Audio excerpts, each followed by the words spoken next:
3 boats moved through the channel that should not exist on any map. Alara Vance held her breath in the pre-dawn stillness, her pirogue tucked beneath the cypress overhang, where Spanish moss created a curtain between her and the water. Military rigid inflatables. 6 men per boat. The way they scanned the tree line told her everything she needed to know about what they were. Operators.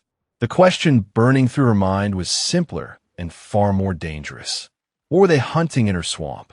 She remained motionless for 11 minutes after the boats disappeared around the bend, counting heartbeats, listening to the morning sounds return as the egrets settled back into the shallows and the bullfrogs resumed their chorus.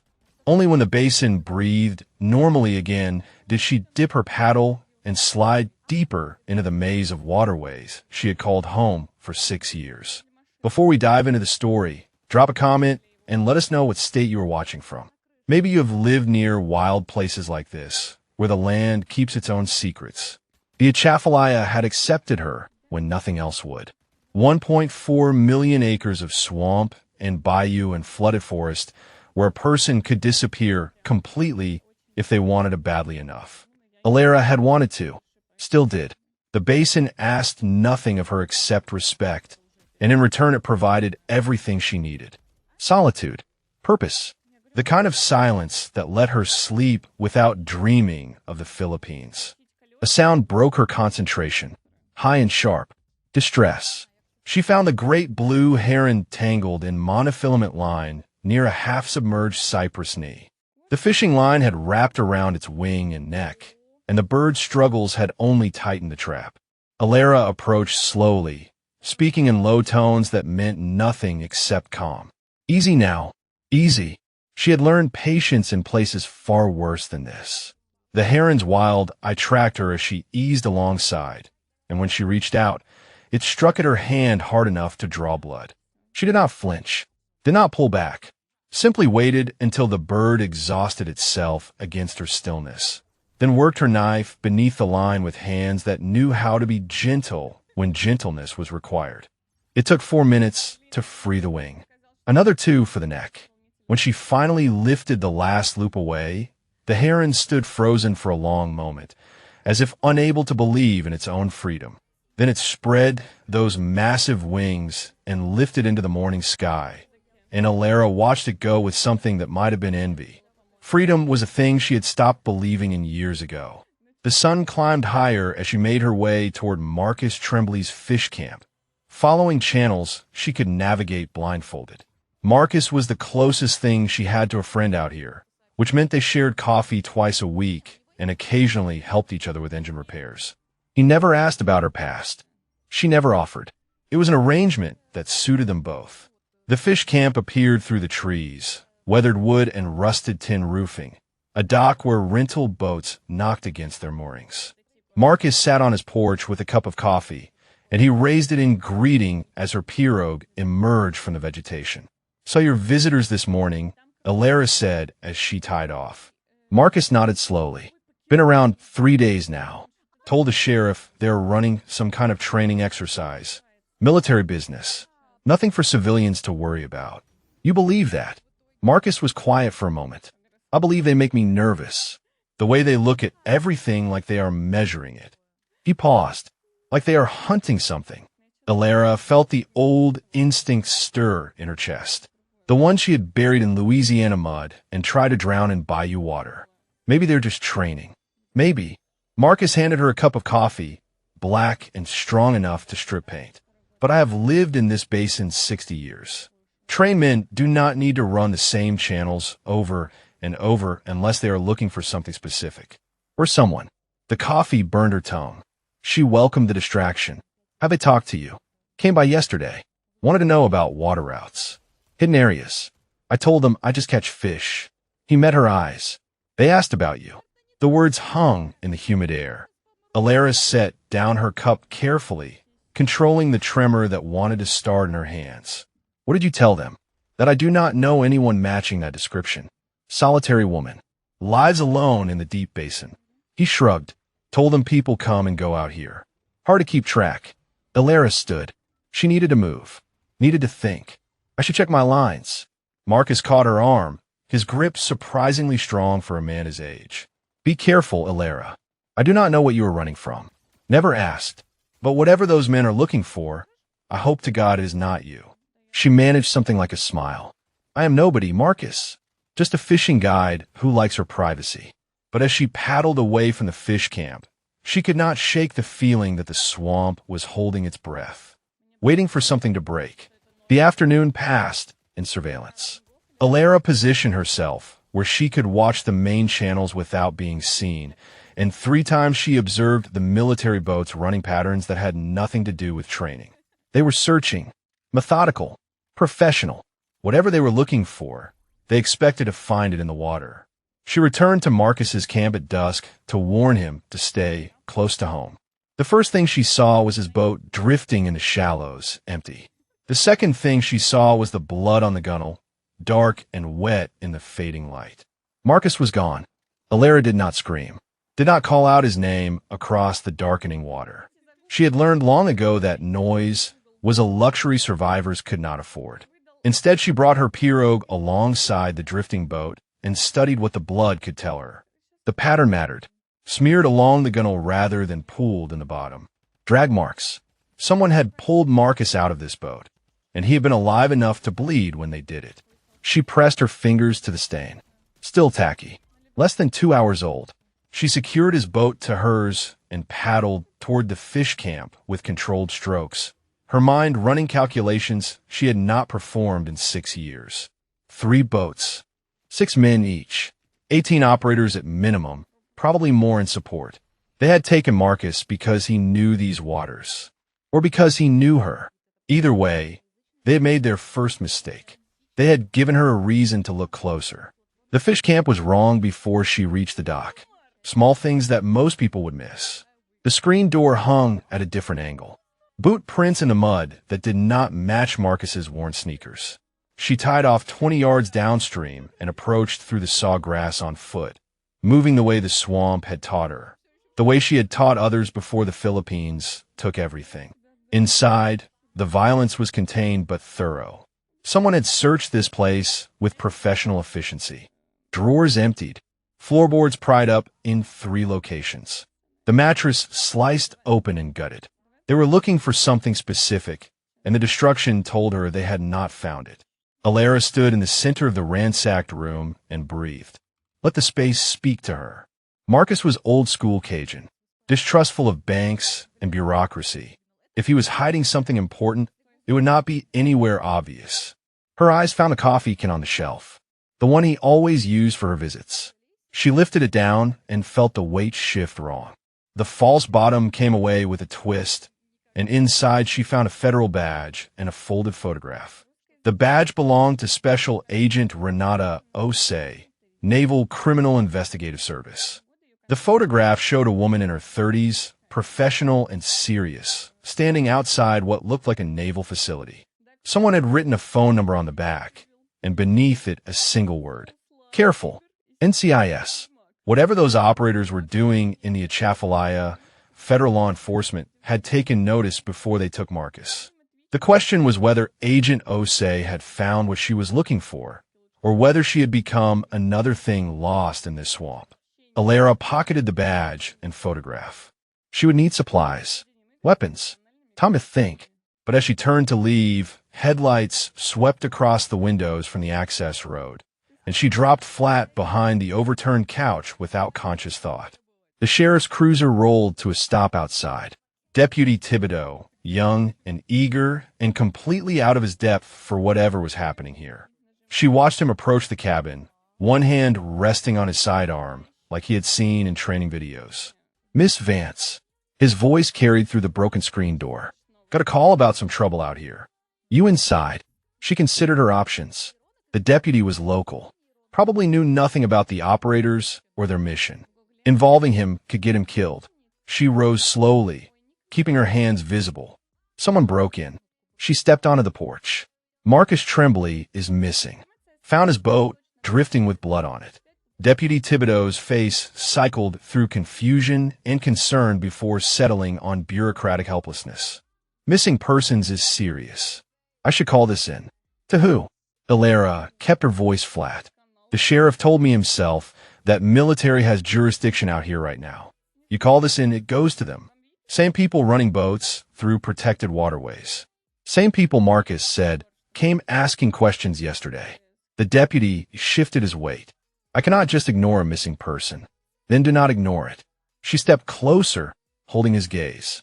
Document what you see here. Take pictures. Write your report. But do not transmit anything until I have 48 hours to find him. That is not procedure. Marcus Tremblay has been catching fish in this basin since before you were born. He taught half the people in Henderson how to run a trot line. He gave her a hard look. Those men took him for a reason. If we spook them, he is dead. If he is not already. Thibodeau looked at the ransacked cabin. At the blood she had tracked on her boots without realizing it. At the darkness gathering over the swamp like a hell breath. 48 hours. Then I have to report it. Thank you. She left him to his documentation and slipped back into the water as the last light bled from the sky. Her mind was already mapping the basin. Every hidden channel, every observation point, every place where 18 men might establish a base of operations without attracting attention. The paddle cut the black water in steady rhythm as she navigated toward her cabin. She needed the thing she had buried in a waterproof case beneath the floor. The thing she had promised herself she would never touch again. A rifle broken down for transport. Night vision that still held its charge. The ghillie suit she had modified for swamp work during a deployment that officially never happened. She had been someone else once. Someone with a team and a purpose and a talent for making herself invisible in hostile territory. The Navy had called her Ghost because she could disappear in any environment and emerge only when she chose. That woman had died in a river in the Philippines, floating among the bodies of her teammates, while enemy forces searched the banks above. But the dead did not stay buried. Not out here. Not when someone had given her a reason to dig them up. Her cabin appeared through the cypress, dark and silent on its stilts. She tied off and climbed the ladder with her knife already drawn. Paranoia was a survival trait in her line of work. Former line of work. The door was undisturbed. The hair she had left across the threshold remained in place. Inside, she lit a single lantern and pulled up the floorboards. The case was where she had left it. She laid out each item with the ritual care of someone greeting old friends. The rifle assembled in her hands like it remembered her touch. The night vision hummed to life with a soft green glow. She pulled on the ghillie suit and felt the swamp close around her like armor. Alara Vance had spent 6 years pretending to be dead. Tonight the ghost would rise.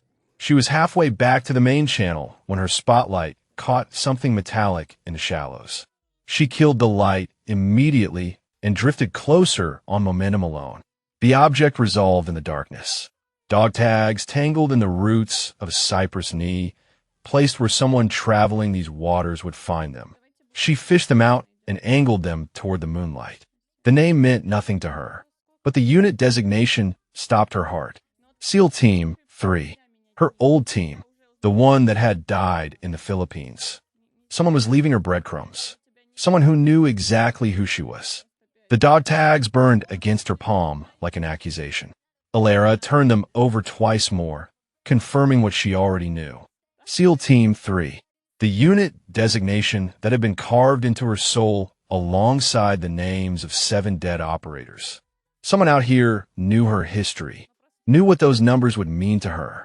The question was whether they were friend or threat, and, in her experience, the distinction rarely mattered until it was too late. She buried the tags in her pocket and pushed deeper into the basin.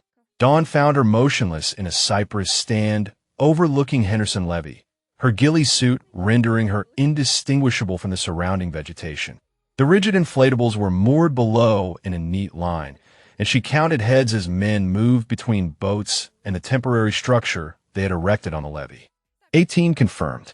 2 more in what looked like a command tent. Equipment cases stacked beneath tarps. The setup spoke to an operation measured in weeks rather than days. She recognized the way they moved before she recognized any faces. The economy of motion. The constant environmental scanning. The unconscious positioning that kept firing lines clear. These were not regular military running exercises. These were Tier 1 operators, and they were hunting something in her swamp with the kind of resources that suggested official sanction, or the kind of resources that could fake it. A man emerged from the command tent, and Alara adjusted her scope. Late 40s, silver threading through a dark high and tight. The way others oriented toward him marked him as leadership. He moved with the particular confidence of someone who had spent decades in violent work and emerged convinced of his own invincibility. She had known men like him, had served under some, had buried others. His face triggered no recognition, but the insignia on his gear did. Senior Chief. The name tape was too distant to read, but she filed his image away with the patience that had made her valuable in a previous life. The morning hours passed in observation. She tracked patterns, shift rotations, communication schedules. The operators worked in 3 teams of 6, running search grids through different sections of the basin. They were methodical and professional, but they were also frustrated. Whatever they sought remained hidden. Near noon, 2 boats returned from the southern channels. The men aboard moved differently. Energized, Alara shifted her position for a better angle and felt her stomach drop. They were dragging someone between them. The figure was hooded and bound, stumbling on legs that could barely support weight. Small frame. The way the shoulders curved suggested a woman. They hauled her toward a storage container that had been converted into a holding cell, and Alara watched the senior chief intercept them before they reached the door. His body language was interrogation, demanding answers from his men, demanding something from the prisoner. When he received neither, he drove his fist into the hooded figure's stomach with the casual violence of someone for whom cruelty had become routine. The prisoner crumpled. 2 operators dragged her inside and secured the container door. Alara had seen enough. She extracted from her position with glacial patience, covering 200 yards in 90 minutes. Speed meant nothing if it got her detected. The basin had taught her that. The Philippines had carved it into her bones. By late afternoon, she had circled to an observation point overlooking the southern approach, where the search teams were concentrating their efforts. She needed to understand what they were looking for before she could understand why they had taken Marcus, why they were holding a woman prisoner, why someone had left dog tags from her dead unit as a message. The answer came as the sun began its descent. One of the search boats had stopped in a narrow channel, and she watched an operator pull something from the water. A waterproof case, small enough to fit in a cargo pocket. He opened it, examined the contents, and immediately radioed back to base. Within 20 minutes, the senior chief himself arrived by boat. She was too far to see what the case contained, but his reaction told her it mattered. He spoke rapidly into his radio, gestured for expanded search patterns. Whatever breadcrumb they had found, it was leading somewhere important. Alara pulled back into the deeper swamp to think. The pieces were beginning to form a picture. NCIS agent investigating something connected to Navy Special Operations. Agent disappears. Operators establish presence in the basin, searching for something or someone. Marcus taken, probably for his knowledge of the waterways. A woman held prisoner who might be Agent Osei herself. And somewhere in this swamp, evidence that someone wanted found or wanted hidden. The dog tags nagged at her. SEAL Team 3 had been wiped out 4 years ago in an operation that was classified so deeply it did not exist. She had been the only survivor, and her survival had cost her everything. Her career, her identity, her belief that the people giving orders deserved her loyalty. If someone connected to that disaster was operating in her basin, then this was not just about a missing friend or a federal investigation. This was about ghosts, the kind that refused to stay buried.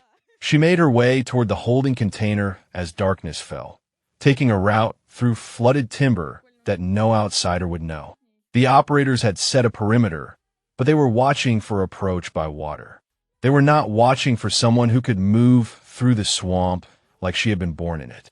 The container sat at the edge of their camp, guarded by a single operator who checked his phone more often than he checked his surroundings. Alara settled into position 30 yards out and waited for the shift change. It came at 2200. The guard departed. His replacement was late. She had a window of 4 minutes. She covered the distance in 90 seconds and pressed her ear to the container wall, breathing inside, ragged but steady. Whoever they were holding was alive. A voice, weak but defiant, carried through the metal. I know you were out there. I left those tags where you would find them. The woman paused, fighting for breath. They call you Ghost. I need you to be real. Alara's blood turned to ice. The prisoner knew she was coming, knew who she was, had drawn her here deliberately. She was still processing that impossible fact when lights swept across the container and the senior chief's voice cut through the darkness. Check the perimeter. Something triggered the motion sensors. Alara melted into the swamp as boots pounded toward her position. She had confirmation now. The prisoner was connected to her past. The operators were hunting something that mattered enough to kill for. And Marcus was still out there somewhere, leverage against a woman they clearly wanted alive. The ghost had risen. Now, she had to decide what to do with her resurrection. Petty Officer Second Class Damon Keeley had not slept in 36 hours. He stood at the edge of the levee watching the search boats return empty-handed again, and the weight in his chest grew heavier with each passing hour. This was not what he had signed up for. None of this was what he had signed up for. Senior Chief Cormac had recruited him 18 months ago with promises that made sense at the time. The system uses us and throws us away, Cormac had said. We give them everything and they give us nothing.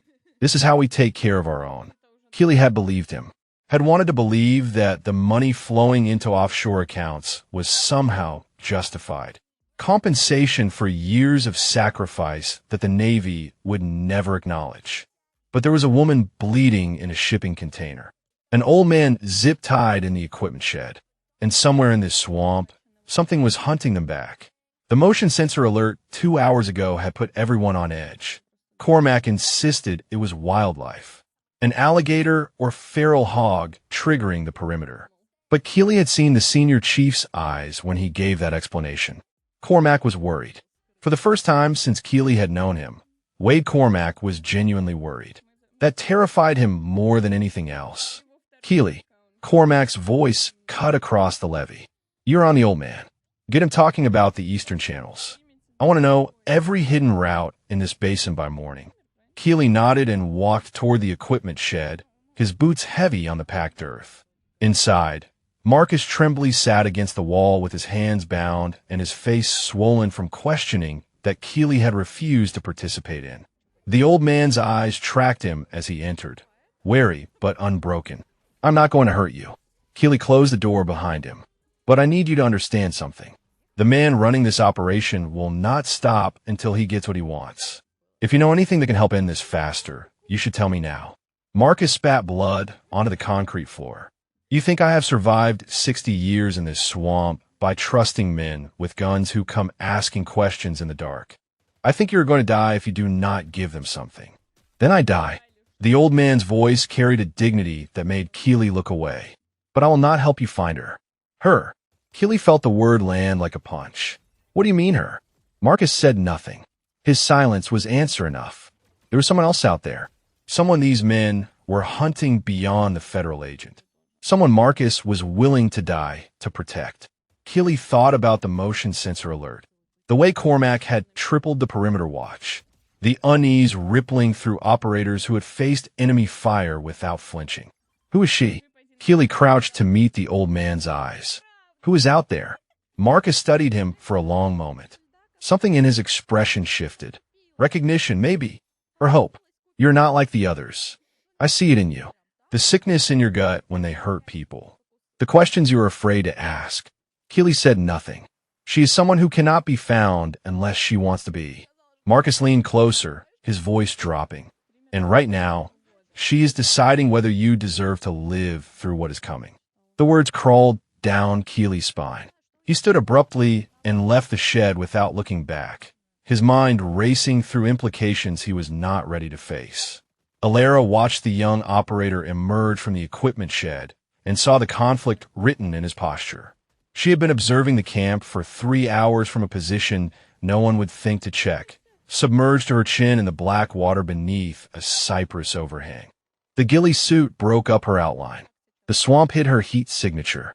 She was invisible in a way these men had forgotten was possible. The young one was different. She had noticed him during her earlier surveillance. The way he turned away when Cormac struck the prisoner. The tension in his shoulders during briefings. He was having doubts, and doubts could be useful.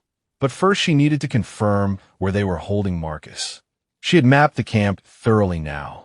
Command tent, sleeping quarters, the container holding the woman who knew her name, equipment shed where the young operator had just been, generator station, communications array with a satellite uplink that could reach anywhere in the world. And there, movement in the equipment shed window, a shape that could only be Marcus, still alive, still sitting upright despite whatever they had done to him. Relief flooded through her, followed immediately by cold calculation. 2 prisoners in 2 locations. 18 operators minimum. One chance to get this right. She began her extraction, sliding through the water without creating ripples. The route back to her observation post would take an hour if she moved carefully. She had patience. The swamp had taught her that years ago. She was halfway to the tree line when the spotlight hit the water. Alara froze. The light swept past her position, paused, and swept back. She forced her breathing to slow, her body to become part of the landscape. The ghillie suit was designed for this. She was designed for this. The light moved on. She remained motionless for another 15 minutes before continuing her extraction. When she finally reached the safety of the deep swamp, her hand was shaking with adrenaline she had not allowed herself to feel. Cormac was good. His men were good. They had nearly found her through pure procedure, and they did not even know they were looking. But nearly was not enough. And now she had what she needed. Marcus was alive. The woman in the container had information worth dying for. And there was a crack in Cormac's operation named Damon Keeley. She made her way to a secondary position overlooking the main channel, one that gave her a clear line of sight to the command tent. Cormac emerged as she settled in, and she watched him scan the darkness like a man who sensed something wrong but could not name it. Their eyes did not meet, could not possibly meet across that distance in that darkness. But Alara felt the weight of his attention sweep across her position and pass without stopping. He knew something was out there. He just did not know what. She smiled for the first time in days. A cold expression that had nothing to do with joy. Tomorrow she would begin teaching him. The drone lifted off at 0600, its rotors cutting the morning stillness as it climbed above the cypress canopy. Alara watched from beneath the water, breathing through a hollow reed the way she had learned in the Philippines. The way that had kept her alive while her teammates floated past in the current. She had been in position for 4 hours, waiting for this moment. The drone was their eyes. Without it, Cormac's team would be hunting blind in a landscape that wanted them dead. The operator controlling the drone sat on an equipment case near the command tent, his attention fixed on the tablet screen. He never saw the fishing line stretched across his path when he stood to adjust the antenna.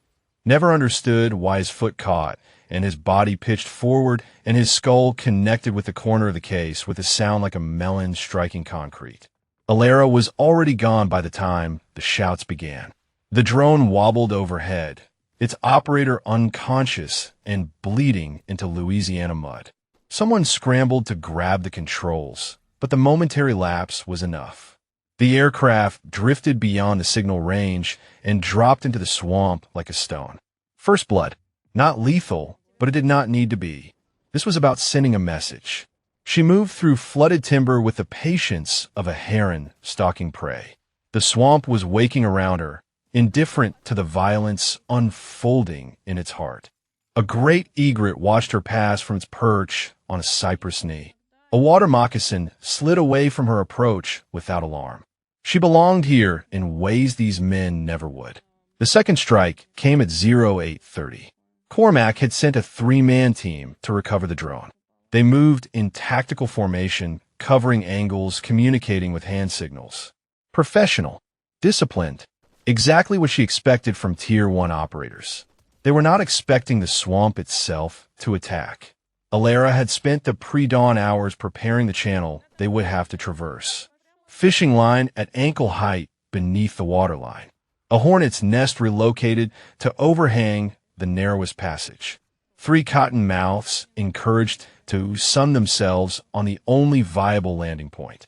The lead operator hit the fishing line and went face first into water that came alive with agitated snakes. His screaming brought his teammates rushing forward, which put them directly beneath the hornet's nest when Alara's thrown rock knocked it from its branch. She watched from 200 yards away as 3 of Cormac's best men fled the channel in complete disarray, one clutching a snake-bitten hand, all of them covered in angry insects. No shots fired, no direct engagement, just the swamp doing what the swamp did to those who did not respect it. The message was clear. You're not hunters here. You are prey. By noon, Cormac had pulled his search teams back to the levee. Alara observed the chaos from her primary position, satisfaction warming her chest as she watched the senior chief pace before his assembled men. His voice did not carry across the distance, but his body language screamed frustration and something else. Fear. Wade Cormac was beginning to understand what he had stumbled into. She allowed herself a moment to feel the weight of what she was doing. 6 years of peace shattered. 6 years of pretending the woman she had been was dead, exposed as a lie. The skills she had buried were rising to the surface like bodies from deep water, and part of her welcomed them home. That part frightened her most of all. The memories came without permission. The Philippines. Her team moving through jungle toward a target that intelligence promised would be lightly defended. The ambush that erupted from 3 directions. Rodriguez taking the first round, then Petrov, then all of them falling around her while she returned fire and dragged wounded men toward the river that was supposed to be their extraction point. The river had saved her and damned her in equal measure. 11 hours submerged in that brown water, breathing through a reed, watching enemy soldiers search the banks above, listening to them execute the wounded they found, feeling the bodies of her teammates bump against her in the current as they floated past. She had survived. That was her sin. She had survived when better operators died, and the Navy had not known what to do with a ghost who refused to stay buried. Medical retirement. Classified debriefs. A new identity and a strong suggestion that Alara Vance should disappear completely. So she had. Until now. The satellite phone in her dry bag vibrated against her hip. She had powered it on for the first time in 2 years, a risk she could not afford but could not avoid.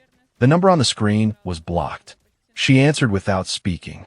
I know you received my tags. The voice was female, weak but determined. The same voice from the container. My name is Renata Osei, NCIS. I have evidence that Senior Chief Wade Cormac has been running a kill team for the Reynosa cartel for 3 years. 17 confirmed deaths. Money laundering through shell companies. Corruption reaching into JSOC leadership. Alara processed this in silence. I came here following the money trail. Osei continued. They caught me 4 days ago. I managed to hide the evidence before they took me, but they're getting close to finding it. If they do, everyone who can expose this dies, including me, including the old man they took. Why me? Alara finally spoke, her voice rough from disuse. Why leave those tags? Because I read your file. The classified one. I know what happened in the Philippines. I know what you are capable of. Osei paused. And I know you are the only person within 500 miles who can stop these men. The line went dead. Battery or interruption. Alara could not tell. She sat motionless in her hide, the phone warm in her hand, the weight of decision pressing down on her shoulders. Walking away was still possible. She could disappear deeper into the basin, let this play out without her, survive the way she had always survived. But Marcus was in that shed. A woman who trusted her was in that container. And 17 people were dead because men like Cormac believed they were above consequences. The ghost had risen. Now she had a mission. She keyed her radio to the frequency she had identified during surveillance and spoke 5 words into the darkness. We are not done, Cormac. Then she disappeared into the swamp to prepare for war. Across the basin, Senior Chief Wade Cormac heard her voice crackle through the command tent speakers and felt something he had not experienced in 20 years of combat. Genuine fear. Change of plans. His voice carried across the levee with forced calm. We are not hunting anymore. We are being hunted. Find her. The Philippines had taught her that death was not the worst thing that could happen to a person. Survival was worse. Survival meant carrying the weight of those who did not make it. Survival meant waking in the night with the taste of river water in her throat and the faces of dead friends burned into her memory. Alara crouched in the hollow of an ancient cypress, her body folded into a space that should not have held a grown woman, and let the memories come. She had been fighting them for 6 years. Tonight she needed them. Lieutenant Commander Sarah Chun had been the first to die. The woman who taught Alara that strength and compassion were not opposites. A round through the throat before she could even return fire. Petty Officer First Class Diego Rodriguez went next, dragging Chun toward cover when the second burst caught him in the spine. Then Kowalski, then Yamamoto, then the others, falling like dominoes in a jungle that had become a killing floor. Alara had been the last one standing, not because she was better, not because she was faster or smarter or more skilled. Pura geography. She had been on the far flank when the ambush triggered, and by the time she fought through to her team, there was no one left to save. The river had been 30 meters away, an eternity under fire. She had made it with 2 rounds in her plate carrier and 1 graze along her ribs that bled freely into the brown water. The enemy had expected her to run downstream. Instead, she had gone still, finding a reed thick enough to breathe through, letting the current push her beneath an overhang of roots where the shadows swallowed her whole. 11 hours. That was how long she had waited while they searched, while they executed the wounded they found on the banks, while the bodies of her teammates drifted past her in the darkness, their dead eyes reflecting nothing. She had survived, and some part of her had never forgiven herself for it. The memory released her as dawn light filtered through the canopy. She had work to do. Ghost did not have the luxury of grief. Her route to the container took 3 hours of careful movement. Cormac had doubled the perimeter watch after her radio transmission, but double guards meant tired guards, and tired guards made mistakes. She found a gap in their coverage just after 0900 and slipped through like smoke through fingers. The container sat in morning shadow, its metal walls already beginning to sweat in the Louisiana heat. Alara pressed her palm against the surface and felt the warmth radiating from within. A woman was surviving in there. Barely. Osei. She kept her voice below a whisper. I am here. Silence. Then movement. A body shifting against metal. I did not think you would come. Osei's voice was stronger than it had been on the phone, but not by much. I thought you might decide I was not worth the risk. Still deciding. Alara scanned the perimeter, tracking the guards' patterns. Tell me about the evidence. Where is it? Hidden. Osei coughed, a wet sound that spoke of damaged ribs. Financial records. Communications intercepts.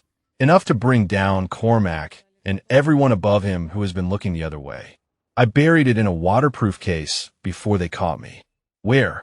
A place called Whiskey Bay. Deep section. I marked the location with a GPS tag before they took my equipment. The coordinates are in my head. Osei paused. I will give them to you after you get me out of here. Alara smiled despite herself. The woman was smart, keeping her value alive as long as possible. You do not trust me. I do not trust anyone. That is how I have survived this long. Another pause. But I read your file. The real one.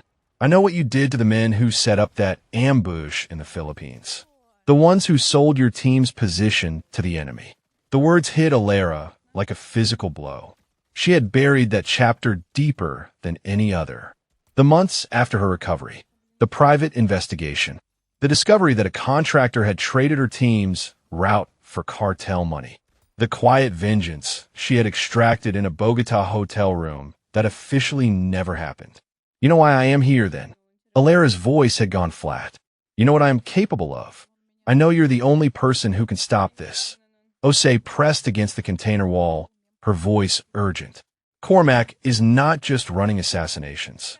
He is building something. A network. Former operators who believe the system owes them. Men who will kill for money and call it justice. If he gets away with this, if he gets my evidence and cleans up the loose ends, he will be untouchable. Alara heard footsteps approaching. 2 guards on routine patrol.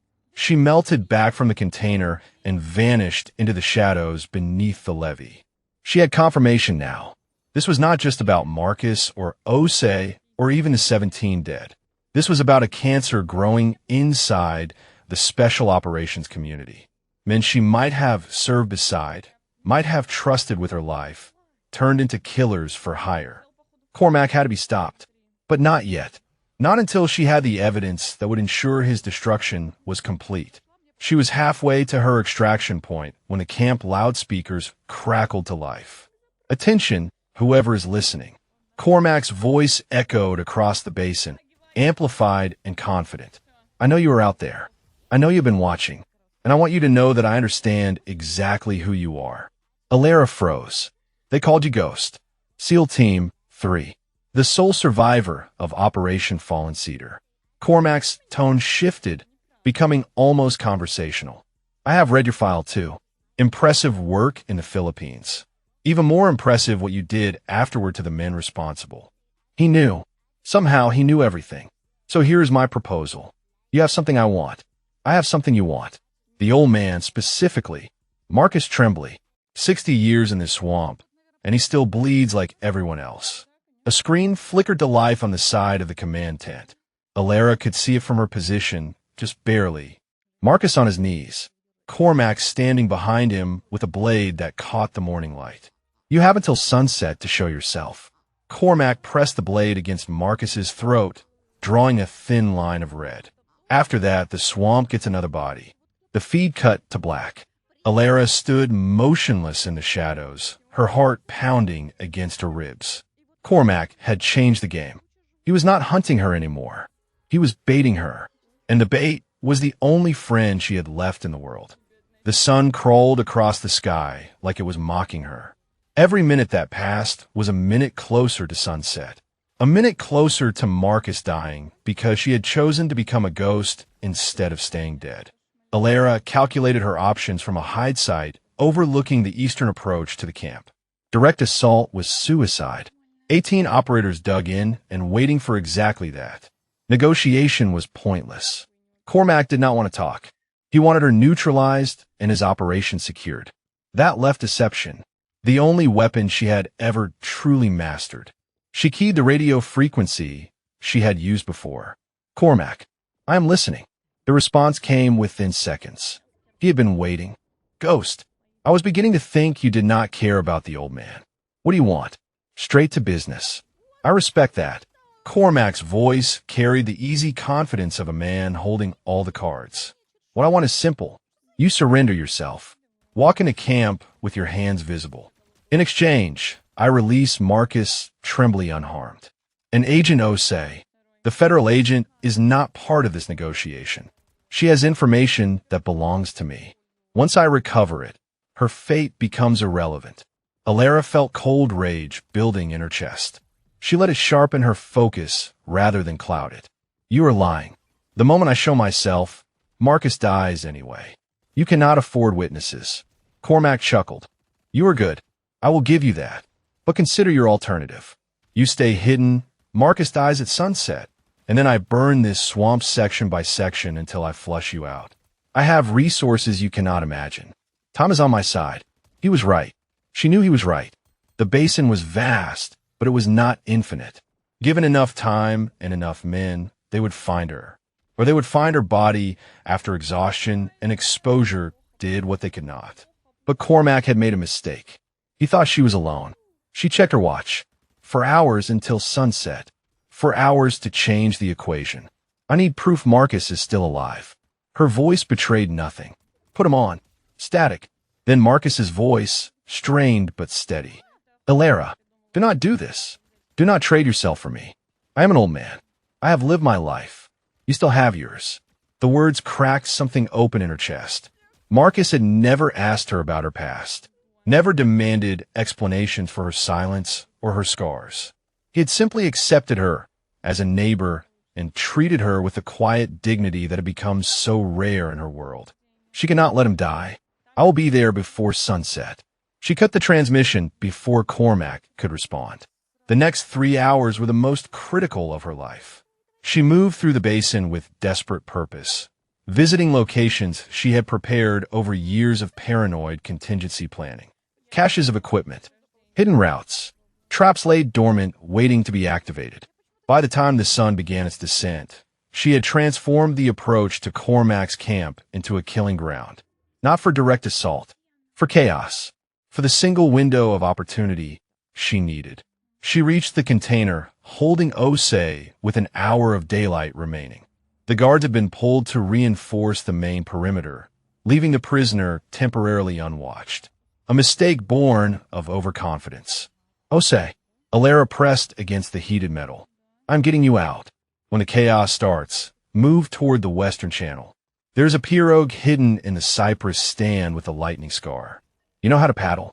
I can manage. Osei's voice was steady despite everything. What about Marcus? I am handling Marcus. They will kill you. Probably. Alara pulled a small charge from her pack and began affixing it to the container lock. But not before I make them regret every choice that brought them here. She set the timer and disappeared into the swamp. The sun touched the horizon at 1923. Alara walked out of the tree line with her hands raised, her ghillie suit abandoned, her face visible for the first time since this began. Cormac stood at the edge of the perimeter with Marcus kneeling before him. The old man's face was bruised and bloody, but his eyes found hers across the distance, and she saw no fear in them. Only sorrow. Ghost. Cormac smiled like a predator scenting prey. I knew you would come. Release him. First you disarm. Cormac gestured, and 2 operators moved toward her with flex cuffs ready.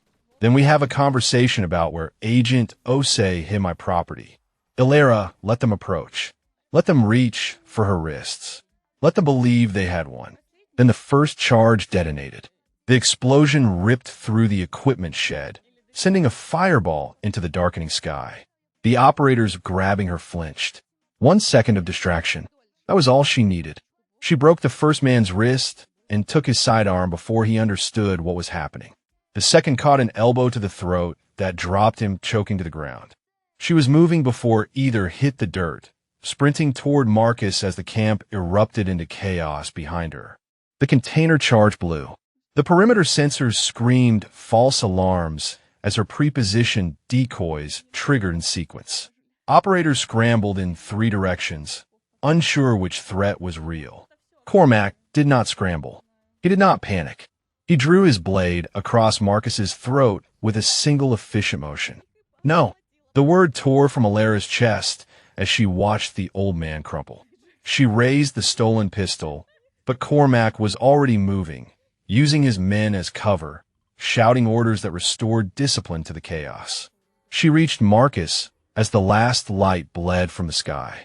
His hands clutched at his throat, trying to hold back what could not be held. His eyes found hers, and his lips moved with words his ruined voice could not form. She understood anyway. Survive. The same thing he had told her in the shed. The same thing that had kept her alive in the Philippines. The same impossible command that haunted every ghost who refused to stay dead. His hands went still. His eyes went empty. And Alara knelt in the Louisiana mud holding the body of the only friend she had made in 6 years of hiding. The gunfire intensified around her. Bullets snapped through the air above her head. She should move, should run, should survive. Instead, she laid Marcus down gently, closed his eyes, and rose to her feet with something cold and ancient settling into her bones. The ghost had tried to save him. The ghost had failed. What stood now was something else entirely. You should not have done that. Her voice carried across the camp, cutting through the chaos with a clarity that made operators freeze mid-motion. Every man here dies tonight. She vanished into the darkness before they could respond. The hunt had just become a reckoning. Hendricks was the first to die. Petty Officer First Class Brian Hendricks had served under Cormac for 4 years. He had executed 11 contracts for the Reynosa cartel without hesitation or remorse. He had personally beaten Agent Osei during her initial interrogation and laughed while doing it. He never saw Alara coming. She took him to Cypress stand, where he had positioned himself as Overwatch. One moment, he was scanning the darkness through his night vision. The next moment, a hand clamped over his mouth, and a blade found the gap between his body armor and his collar. He was dead before his brain registered the attack. Alara lowered his body into the water and took his radio.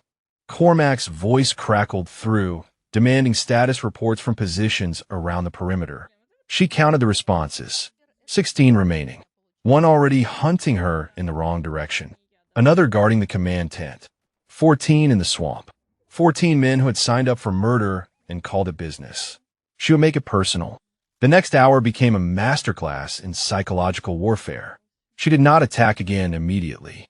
Instead, she let them feel her presence. A branch snapping in the darkness. A shadow that moved wrong. The growing certainty that something was circling them like a shark sensing blood. Raleigh broke first.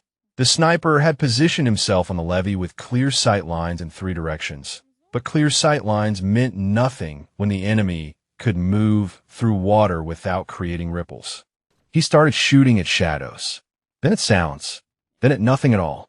Cormac pulled him back before he wasted all his ammunition, but the damage was done. Fear had entered the camp like a virus, and it was spreading. Dunn went next. The youngest member of the team, barely 24, sent to check on Hendricks when he stopped responding. He found the body floating face down in the shallows, and his scream echoed across the basin like a dinner bell. Alara was waiting when he turned to run. She did not kill him. Instead, she disabled him with a strike to the knee that would never heal properly, then vanished before his teammates could respond to his cries. Let them carry him back to camp. Let them see what she could do. Let them understand that death was not the only thing hunting them tonight. The body count was less important than the fear count. Every operator pulled back to help the wounded was an operator not searching for her. Every minute spent on defensive posture was a minute she used to tighten the noose. Cormac's voice came over the radio she had taken from Hendricks. All units fall back to the levee. Defensive positions. No one goes into the swamp alone. Smart. Consolidating his forces. Giving up the hunt to protect what he had left. But he had forgotten something important. Agent Osei was no longer in the container. Alara found her at the cypress stand with a lightning scar, exactly where she had directed. The federal agent looked like death warmed over, her face swollen, her breathing labored, but her eyes were clear and sharp. You came. Osei managed something like a smile. I heard the explosions, heard the screaming. It is not over. Alara checked their surroundings, her senses straining for any sign of pursuit. Cormac is consolidating. He still has 15 men operational. 14. I counted the shots. Osei's smile faded. The old man. Alara said nothing. Her silence was answer enough. I am sorry. Do not be. Alara met her eyes. Be useful. Where is the evidence? Osei gave her the coordinates. Whiskey Bay, deep section, GPS marked.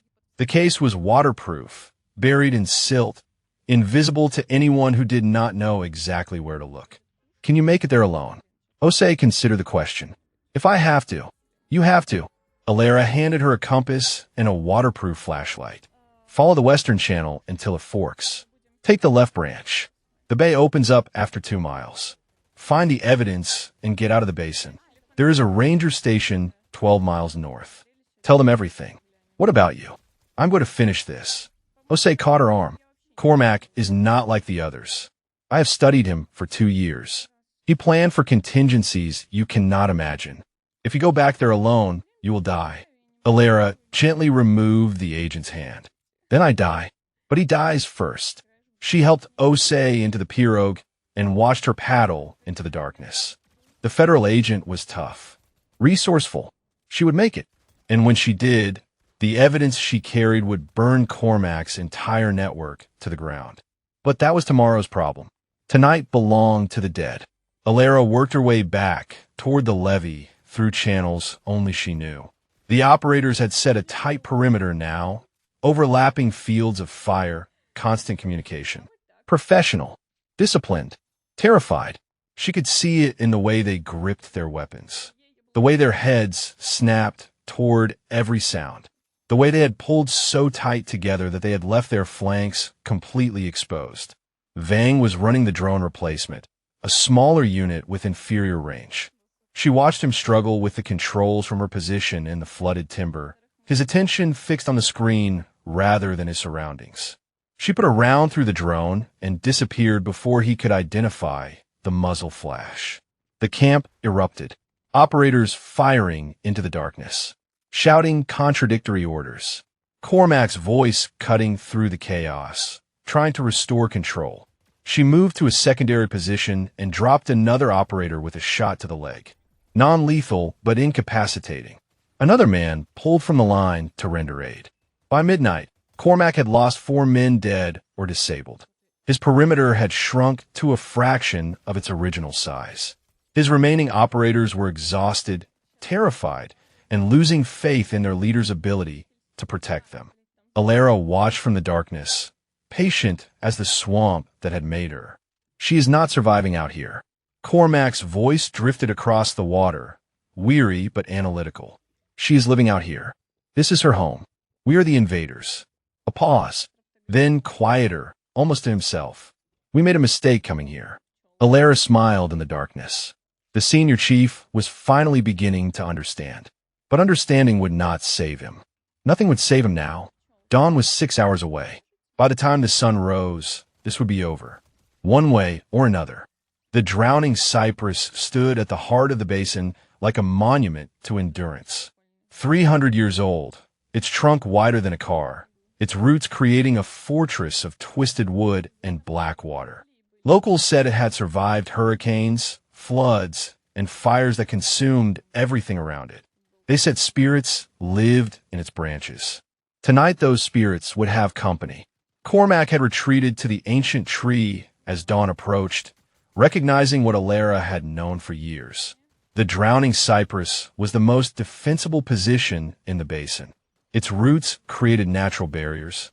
Its height provided observation. Its isolation meant any approach could be seen from 100 yards out. He had taken 8 men with him. The others were dead or dying or had simply vanished into the swamp, deserting an operation that had turned into a nightmare. Alara had let the deserters go. They were not her targets. They would carry stories of this night to every team room and dive bar where operators gathered, and those stories would do more damage to Cormac's network than bullets ever could. But the 8 who remained were true believers, loyal to Cormac, committed to seeing this through. They would die for him if necessary. Alara intended to make it necessary. She approached the drowning cypress through the flooded church, a structure half swallowed by the basin decades ago. Its steeple still broke the waterline like a finger pointing toward heaven, and its submerged sanctuary provided cover that Cormac's men could not monitor. The water was chest deep and cold, despite the Louisiana heat. She moved through it without sound, her breathing controlled, her focus absolute. Somewhere in the darkness ahead, 8 men waited with automatic weapons and the desperate courage of cornered animals. She surfaced inside the church through a hole in the collapsed roof. Moonlight filtered through gaps in the rotting wood, painting everything in shades of silver and shadow. The altar still stood at the far end, draped in moss and decay. A figure moved in her peripheral vision. She spun with her knife, already drawn, but the figure raised empty hands. "Do not shoot." Keely's voice was barely a whisper. "I'm not here to fight." Alara held position, the blade steady at his throat. "Give me one reason." "Because Cormac has lost his mind." Keely's eyes were hollow with exhaustion and something deeper. Horror, maybe guilt. He is not trying to escape anymore. He is not trying to salvage the operation. He just wants to kill you before he goes down. That changes nothing. It changes everything. Keely swallowed hard against the blade. He has wired the drowning cypress with explosives. The whole tree. If he cannot win, he's going to bring it down and take everyone with him. Including me. Including the men who trusted him. Alara processed this. Cormac had always been willing to sacrifice others for his goals. It made sense that he would sacrifice himself if the alternative was capture and exposure. "Why tell me?" "Because I never signed up for this." Keely's voice cracked. "I thought we were taking care of our own." getting paid what we deserved. I did not know about the killings until I was already in too deep. And now there's a woman out there bleeding into the swamp because of evidence I helped them look for, and an old man dead because I did not have the courage to stop it. Marcus, Keely nodded. I could have warned him, could have let him go before Cormac decided he was useful. I did not.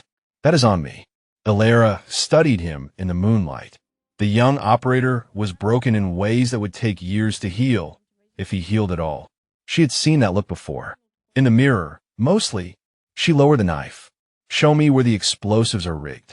They moved through the water together, an alliance born of necessity rather than trust. Keely knew the camp layout, knew Cormac's patterns, knew where the remaining operators were positioned and how they would respond to contact. The drowning cypress loomed ahead, its massive form blocking out the stars.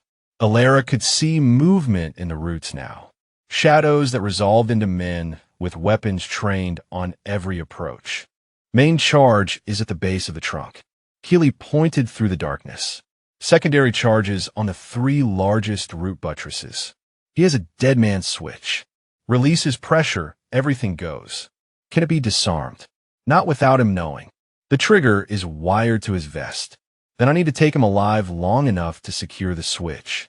Keely stared at her. That is suicide. Probably. Alara checked her remaining ammunition. For rounds in the pistol. Her knife. The swamp. It would have to be enough. But I did not come here to survive. I came here to end this. She gave Keely a final look. Get clear. When the shooting starts, head for the ranger station north of the basin. Federal agent named Osei should be there by now. Tell them everything. What about you? Alara did not answer.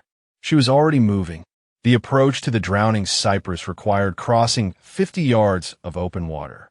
No cover, no concealment, just moonlight and mud and 8 men who wanted her dead. She did not try to hide. She rose from the water like something born from the swamp itself, walking steadily toward the massive tree while bullets snapped past her head. The operators were panicking, their shots wild, their discipline shattered by hours of terror. One round found her shoulder. She kept walking. Another grazed her thigh. She kept walking. Cormac's voice cut through the chaos. Hold fire. Hold fire. The shooting stopped. Alara stood at the edge of the root system, blood running down her arm, her eyes locked on the man who had killed Marcus Tremblay. You wanted me. She spread her arms. Here I am. Cormac stepped forward from behind his men. The dead man's switch was visible on his vest, a small device clutched in his right hand. His face was calm, almost peaceful. Ghost. He smiled. You are more impressive than I imagined. And you are smaller. His smile flickered. You know I can end this with one button. I know. Alara took another step forward. I also know you will not. Cormac tilted his head. What makes you so certain? Because you are a coward. You kill for money and call it principle. You sacrifice your men and call it leadership. But when it comes to your own life, you will hesitate. You will look for another way out. And in that hesitation, I will end you. She moved. The next 3 seconds lasted a lifetime. Cormac's thumb shifted toward the trigger. Alara closed the distance with speed that should have been impossible. His men raised weapons they would never fire in time. She hit him low and hard, her hand finding his wrist, her momentum carrying them both backward into the black water. They went under together. The dead man's switch tore free in the struggle. Nothing exploded. Alara surfaced with Cormac's throat in her grip, his body pinned against the ancient roots of the drowning cypress.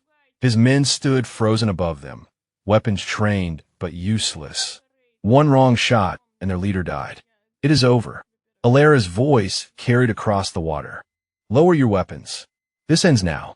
One by one, the guns came down. Cormac laughed, a wet, choking sound. You think this changes anything? My people are everywhere. Kill me, and Temur take my place. Then I will kill them too. She dragged him toward the shore as the first light of dawn broke over the basin. The ghost had risen from the river, and she had brought hell with her. Dawn painted the basin in shades of gold and amber as Alara secured the last of Cormac's men, with zip ties salvaged from their own equipment. 7 operators knelt in the mud at the base of the drowning cypress, their weapons stacked in a pile 10 feet away. The eighth had tried to run during the confusion and was floating face down in the shallows. She had not bothered to retrieve the body. Cormac sat apart from his men, his back against the ancient trunk, his hands bound behind him. The dead man, Switch, lay disassembled in the mud beside him, its wires cut, its threat neutralized. He had not spoken since she dragged him from the water, but his eyes tracked her every movement with the calculating patience of a predator waiting for weakness. She would not show him any. The wound in her shoulder had stopped bleeding, but the muscle beneath screamed with every movement. The graze on her thigh was superficial. She had survived worse. Would survive this? The question was what came next. Her radio crackled. The frequency was wrong, not Cormac's tactical channel, but an emergency band that should have been silent this deep in the basin. Alara Vance. The voice was female, professional. This is Special Agent Renata Osei, broadcasting from the Atchafalaya Basin Ranger Station. I have the evidence. Federal response teams are en route. What is your status? Alara allowed herself a moment of relief. Osei had made it. The evidence was secure. Everything they had done, everything they had lost, meant something. She keyed the radio. Target secured. 7 prisoners plus primary. 1 casualty among hostiles. Requesting extraction at the following coordinates. She read off the GPS location of the drowning Cypress and waited. Extraction teams will reach your position in approximately 90 minutes. Osei paused. Is Cormac alive? Alara looked at the man who had killed Marcus, who had built a network of murderers wearing the uniform she had once honored, who sat there, even now, calculating how to turn this situation to his advantage. For now, keep him that way. Osei's voice hardened. I need him to testify. The evidence I recovered names names. Cormac is connected to people inside JSOC, inside the Pentagon. If he dies before he talks, half the network walks. Understood. The radio went silent. Alara walked to where Cormac sat and crouched before him, their faces level. The morning light revealed details she had missed in the darkness. The silver in his hair, the lines around his eyes, the faded scars on his neck that spoke to decades of violence. He looked old, tired, almost human. You should have killed me in the water. His voice was conversational, as if they were discussing the weather. Now you're stuck with me, and I promise you, I will find a way out of this. No. Alara shook her head. You will not. You do not know the people I work with, the resources they command. By this time tomorrow, lawyers will be circling. Evidence will disappear. Witnesses will recant. Cormac smiled. This is not my first time being caught. It is just the first time it mattered. It matters because of Marcus Tremblay, the old man. Cormac shrugged. Collateral damage. He was nobody. He was my friend. Something shifted in Cormac's expression. A flicker of uncertainty. Perhaps the first genuine emotion she had seen from him. I did not know that. He did not care. Alara leaned closer. That is the difference between us. You see people as tools, assets, liabilities to be managed. I see them as people. And Marcus Tremblay was worth more than every man you brought into this swamp. Cormac studied her for a long moment.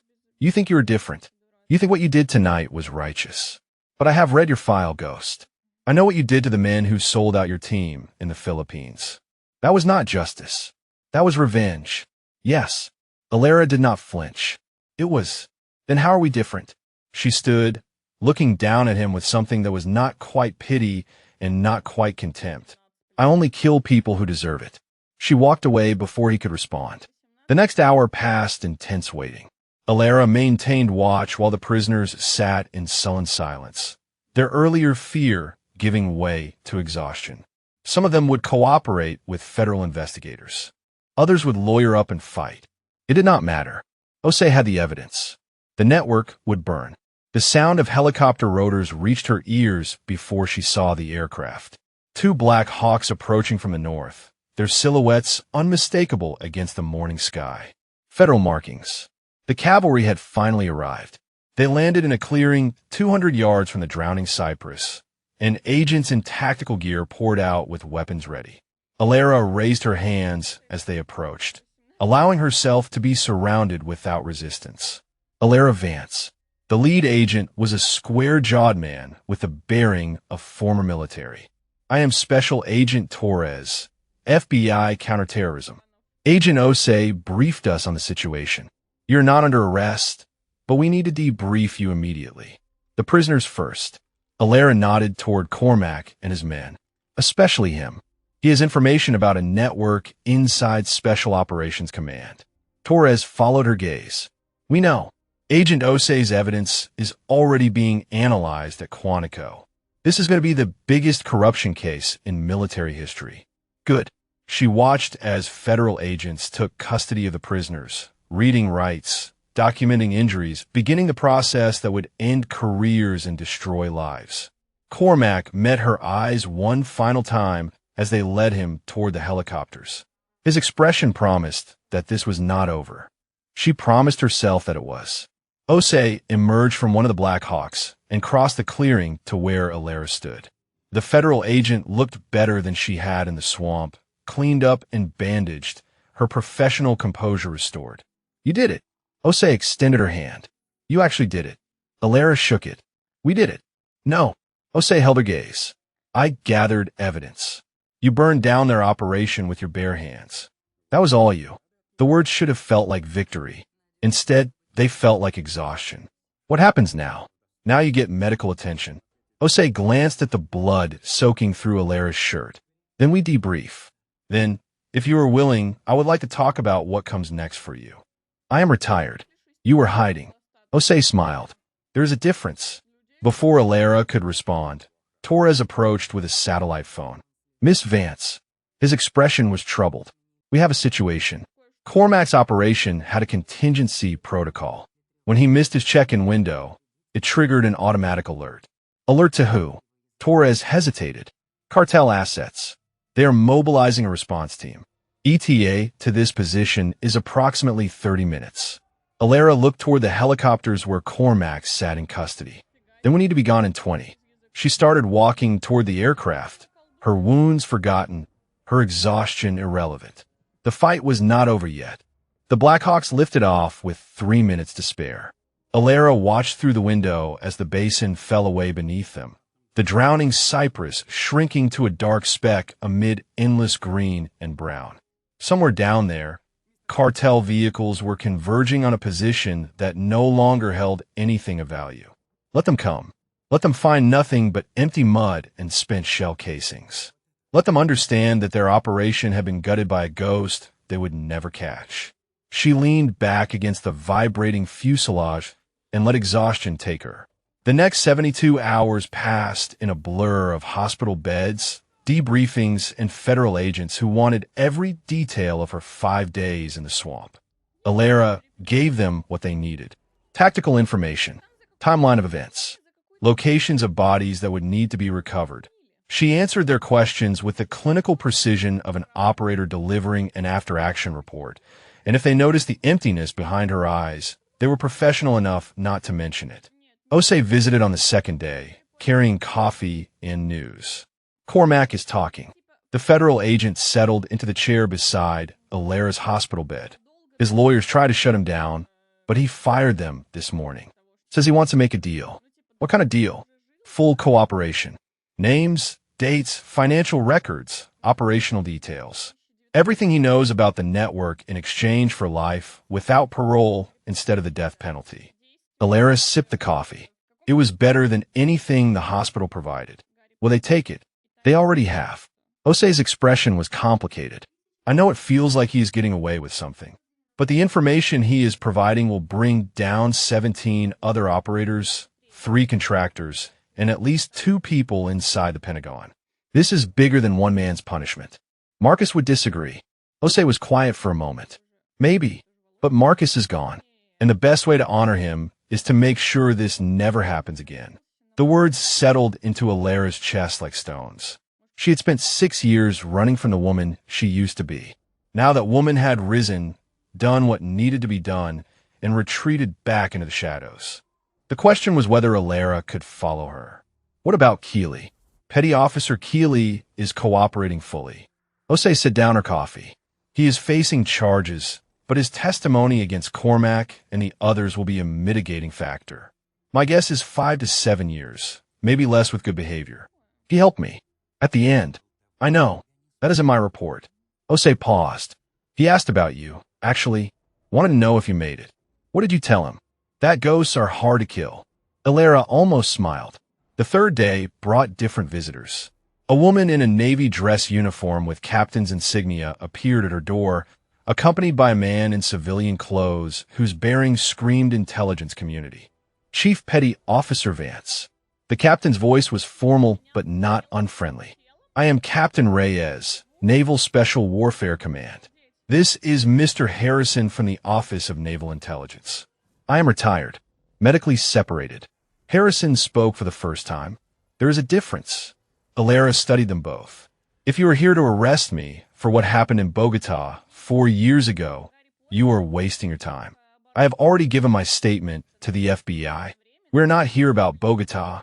Reyes glanced at Harrison, who nodded. We are here to offer you a job. The words hung in the sterile hospital air. What kind of job? The kind that uses your particular skills. Harrison moved closer, his voice dropping. What you did in the Atchafalaya was extraordinary.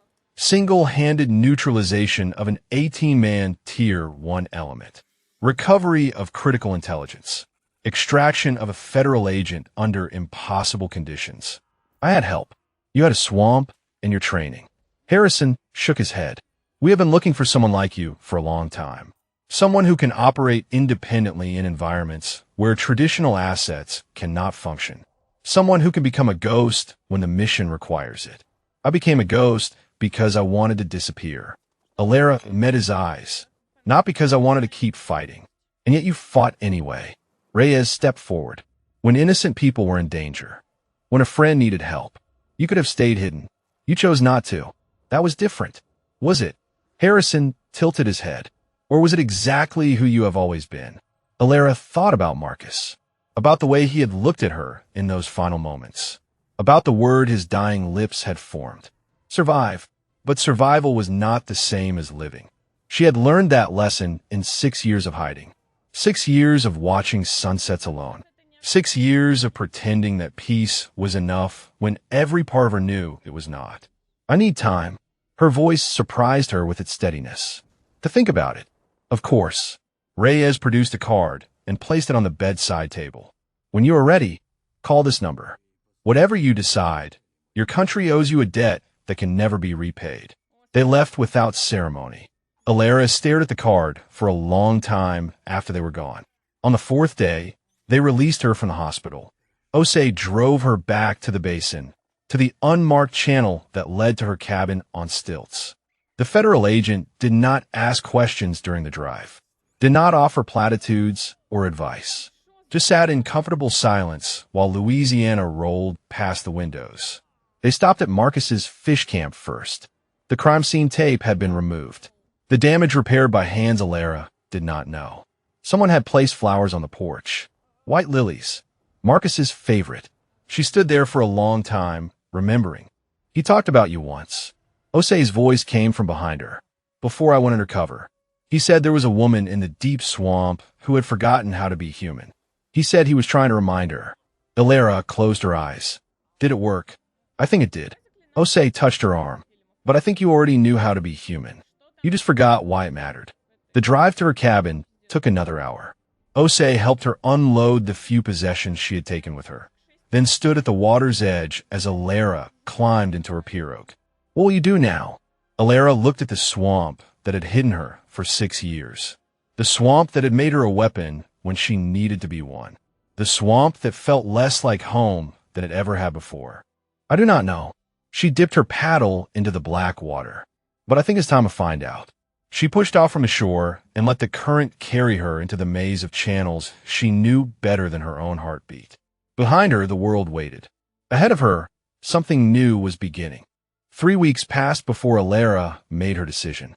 She spent the days rebuilding what the violence had disrupted, repairing her cabin where federal agents had searched for evidence, restocking supplies that had been depleted during the siege, running her fishing lines and selling her catch to buyers who asked no questions about the healing wounds on her shoulder and thigh. The nights were harder. She dreamed of Marcus, of the Philippines, of bodies floating past her in brown water while she breathed through a reed and waited for death to pass her by. She woke gasping more often than not, reaching for weapons that were no longer beside her bed. But somewhere in those sleepless hours, clarity began to emerge. She had spent 6 years hiding from who she was, pretending that the woman who could move through hostile territory like smoke, who could neutralize threats with hands that never trembled, who could become a ghost when survival demanded it, was someone to be ashamed of, someone to bury. Marcus had seen through that pretense. He had known what she was from the beginning, and he had cared for her anyway. That meant something. It meant everything. On the 21st day, she paddled to the cypress stand with a lightning scar and found the great blue heron waiting for her. The bird stood motionless at the water's edge, its long neck curved in an S shape, its eyes tracking her approach without fear. She recognized the scar on its wing where the fishing line had cut before she freed it. The creature had healed, had returned to this place, had found its way back to something like home. Alara watched it for a long time. Then she reached into her dry bag and pulled out the card Captain Reyes had left at her bedside. The number connected on the second ring. "This is Vance." Her voice was steady. "I have made my decision." 2 months later, she stood waist deep in the Atchafalaya Basin, surrounded by 8 young operators who had no idea what they had signed up for.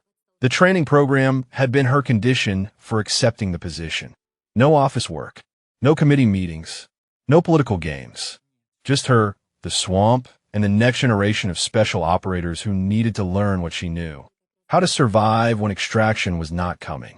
How to use the environment as a weapon. How to become invisible in terrain that wanted to kill you. How to keep going when everything inside you screamed to stop. The lessons Marcus had taught her without ever saying a word. "Listen." She kept her voice low, forcing them to strain to hear over the ambient sound of the basin. "The swamp is talking to you right now. Every ripple, every bird call, every change in the way the air moves through the cypress is telling you where the threats are, where the safety is, where you can disappear if you need to."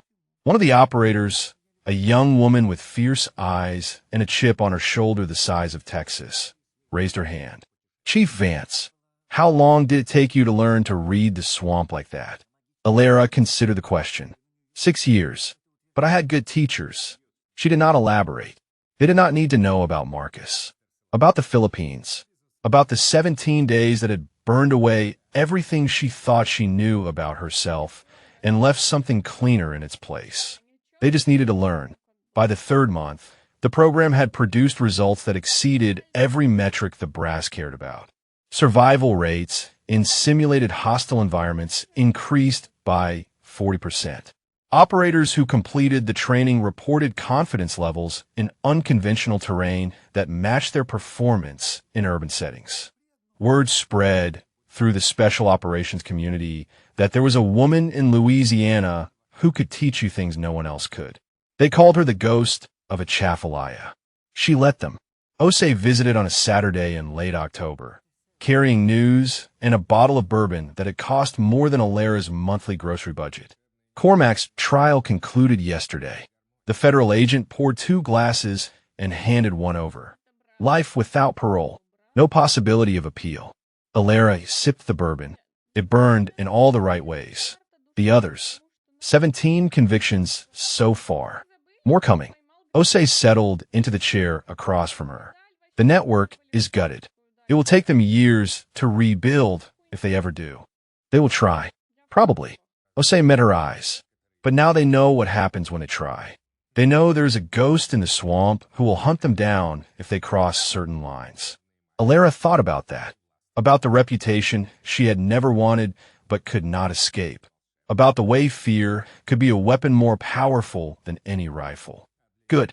They sat in comfortable silence as the sun began its descent over the basin. The light turned golden, then amber, then deep orange as it filtered through the cypress canopy. Somewhere in the distance, a heron called to its mate. What happened to Keely? Released last week. Osei swirled her bourbon. Good behavior, cooperation credits, time served during the investigation. He is out. What will he do? I do not know. Jose paused. He asked me to give you something. She produced an envelope from her jacket and handed it across. Alara opened it.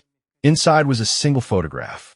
Marcus Tremblay standing on his dock, holding up a catfish the size of a small child, grinning like a man who had found exactly where he belonged.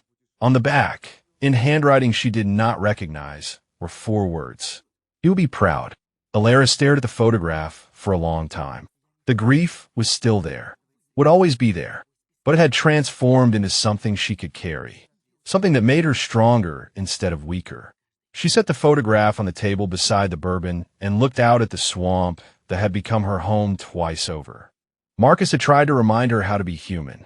In the end, he had succeeded, not by teaching her to be soft, not by convincing her to abandon who she was, but by showing her that strength and compassion could exist in the same person, that the ghost and the woman did not have to be separate. She was both now, would always be both. And somewhere out there, young operators were learning to survive because an old Cajun fisherman had refused to give up on a broken woman who showed up on his doorstep 6 years ago. If you connected with this story, drop a comment about what resonated most with you, or share if you have ever known someone who found their strength in the most unlikely place. The sun dipped below the horizon. The swamp settled into evening stillness, and Alara Vance, the ghost of Atchafalaya, sat on her porch with good bourbon and better company, finally at peace with the woman she had become. The dead do not stay buried, but sometimes, when they rise, they become something new, something better, something worth fighting for.